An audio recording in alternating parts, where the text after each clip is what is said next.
এই কাজ বাজ কেমন চলছে? তুমি তুমি আমার এই মাছের প্রজেক্টে শ্রমিকের কাজ করতেছো? এই ওনার একটু আসতে দেন তো। এই তুমি এইদিকে আসো, আসো।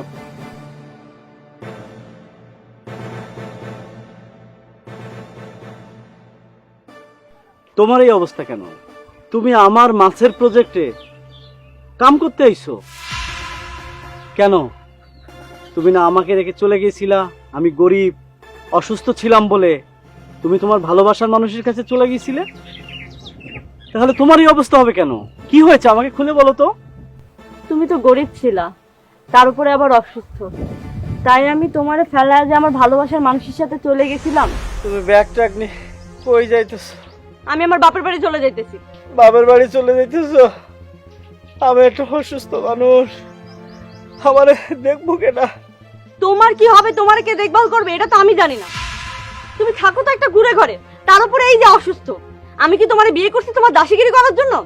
বিয়ের পর থেকে তো আমার একটা কিছু তুমি দিতে পারো নাই, আর আমারও তো একটা ভবিষ্যৎ আছে নাকি? তোমার মতো মানুষের সাথে থাকলে আমার জীবনটা পুরো নষ্ট হয়ে যাবে। আমার যে ভালোবাসার মানুষ, বিয়ের আগে যার সাথে আমার সম্পর্ক ছিল না, আমি তার সাথে সংসার করব, তারে বিয়ে করব। তোমার আমি তালাকনামা পাঠিয়ে দিব। তুমি ভুলটা করো না, থাকো তুমি, আমাকে রেখে যাও না। শোনো, তারপর আমি তারে বিয়ে করি। বিয়ে করার পর প্রথম কয়েকদিন ঠিক ছিল, পরে আস্তে আস্তে আমি জানতে পারি যে সে নেশায় আসক্ত। বিভিন্ন নারীদের সাথে মেলামেশা করে, নেশাপানি করে, রাত বেরাতে বাড়িতে আইসা আমারে মারধর করত। আমি যদি এগুলা নিয়ে কিছু বলতে যাইতাম, আমার খুব খারাপ ভাবে মারতো। একদিন এটা নিয়ে ঝগড়া লাগার পরে সে আমারে মারধর করে বাড়ি থেকে বের করে দেয়। তারপরে যখন আমি আমার বাবার বাড়িতে যাই, তারাও আমার ঠাঁই দেয় না, তারাও আমার বাড়ি থেকে বের করে দেয়। আর কি করব, জীবিকার জন্য তো কাজ করতে হবে, আর আমি কাজ কই পাবো? শেষমেশ না পেরে যখন এই জায়গায় কাজের কথা শুনি, কাজের জন্য চলে আসি।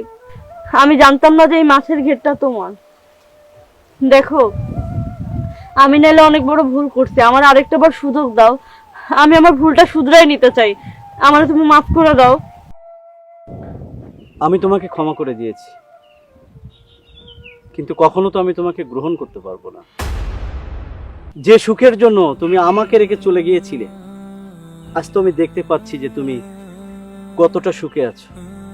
তুমি যাওয়ার পরে আমি ছোট করে একটা ব্যবসা শুরু করি, তারপরে আস্তে আস্তে আমার ব্যবসায় উন্নতি হয়। এই যে দেখতেছো না, এরকম 10টা মাছের প্রজেক্ট আমার আছে, এবং আমার এই কুড়িঘরটা এখন আমি 2তলা বিল্ডিং বানিয়েছি। আমি বিয়েও করেছি, আমার স্ত্রীকে নিয়ে আমি সুখে আছি। এটা তোমার পাপের শাস্তি। পাপ কখনো বাপকেও ক্ষমা করে না। দেখেছো, যে মানুষকে তুমি অবজ্ঞা অবহেলা করে, অপমান করে সুখের জন্য যে তুমি চলে গিয়েছিলা, আর সেই মানুষটার কাছে আল্লাহ তোমাকে আবার নিয়ে এসেছে। এটাই তোমার পাপের শাস্তি। তোমার মতো এরকম অনেক স্ত্রী আছে যারা বেশি সুখের জন্য না এইরকম পাপগুলো করে থাকে, এবং তাদের শেষ পরিণতি ঠিক এইরকমই হয়। তুমি কাম করো, কাম শেষে তোমার ন্যায্য মজুরি তুমি নিয়ে যাবে। যাও।